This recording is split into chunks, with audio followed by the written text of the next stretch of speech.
নমস্কার বন্ধুরা, recipe number 1 কিচেনে তোমাদের স্বাগত জানাই।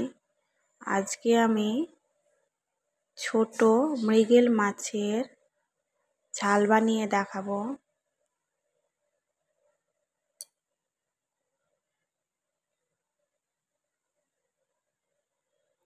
কোনো আলু সবজি ছাড়াই আমি এমনি বানিয়ে দেখাবো কিভাবে বেশি স্বাদে বানিয়ে নিতে পারবে এই মাছ।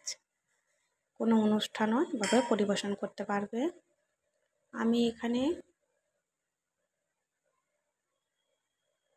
400 গ্রাম নিয়েছি মৃগেল মাছ, একদম তাজা। বন্ধুরা দেখে নিশ্চয়ই বুঝতে পারছো, এগুলো আমি জলে চুবিয়ে রেখেছি।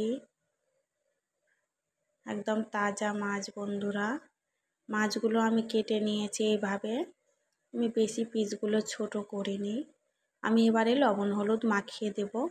আমি প্রথমে দিয়ে দিলাম লবণ, তারপর দিয়ে দিলাম হলুদ। আমি ম্যারিনেট করে এগুলো রেখে দিলাম। তারপর আমি বসিয়ে দিলাম কড়াই। আমি ওইটা ঠিক 10 থেকে 15 মিনিট মতো রেস্টে রেখে দিয়েছি লবণ হলুদ মাখিয়ে। তেলটা গরম হয়ে গেছে, এবার আমি মাছগুলো ভেজে নেব।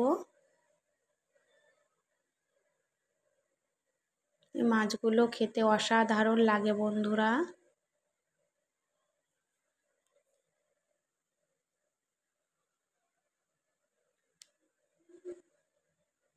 মাছগুলো এক পাশ হয়ে গেছে, অন্য পাশটা আমি উল্টে দিলাম। মাছগুলো ভাজা হয়ে গেছে, এবার আমি তুলে নেব। এবার আমি বাকি মাছগুলো ভেজে নেব।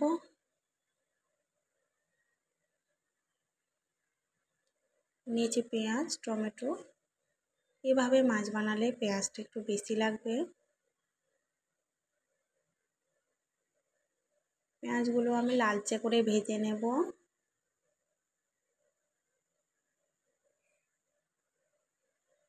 বড় পেঁয়াজ, ওই জন্য খুব কুচনো করে কাটা হয়নি, একটু মোটা মোটা হয়ে গেছে।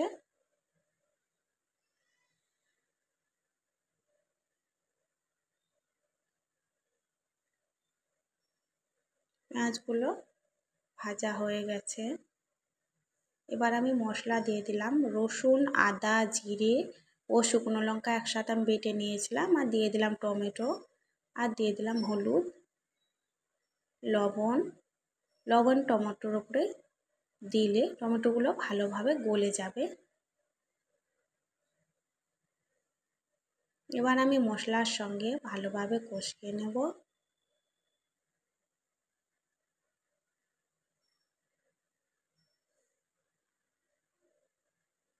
মশলা কষানোর সাথে সাথে টমেটোও সেদ্ধ হয়ে যাবে। মশলায় তেল ছেড়ে দিয়েছে বন্ধুরা, টমেটো গলতে শুরু করেছে।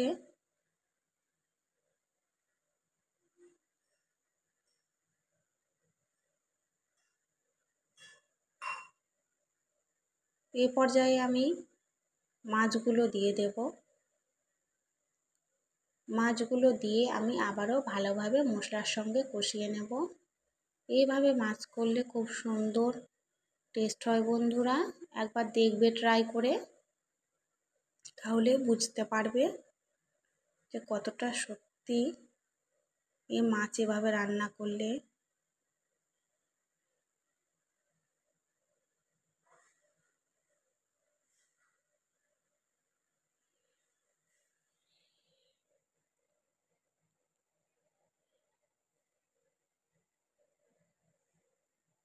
ভালোভাবে কষানো হয়ে গেছে, এবার আমি অল্প পরিমাণে দিয়ে দেবো জল।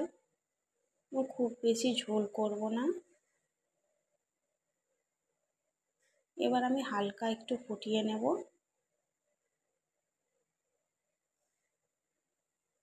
মাছগুলো ভালোভাবে ফোটানো হয়ে গেছে, এবার আমি দিয়ে দিচ্ছি সানরাইসের মিট মশলা।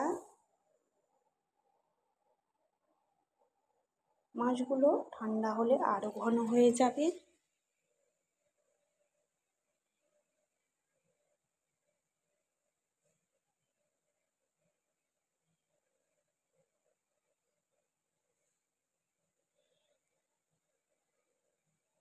আজকের রেসিপিটি যদি ভালো লাগে বন্ধুরা, তাহলে লাইক করতে ভুলবে না আর কমেন্ট করতেও ভুলবে না আজকের রেসিপিটি কেমন লাগলো।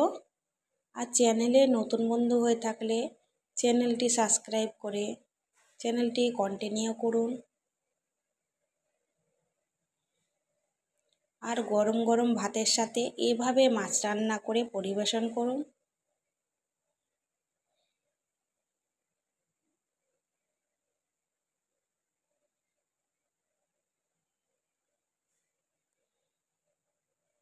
সবাই খুব খুব ভালো থাকবে।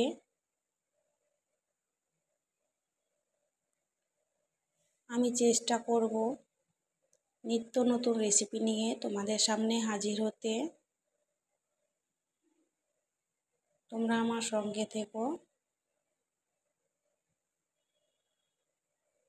আমি তোমাদের যতটা সম্ভব পারফেক্ট ও সহজভাবে রান্না যাতে শেখা যায়, যারা ঠিকমতো রান্না পারে না, আমি চেষ্টা করব যতটা পারফেক্টভাবে শেখানো যায় ও সহজ ও অল্প কিছু উপকরণ দিয়ে বানানো যায়।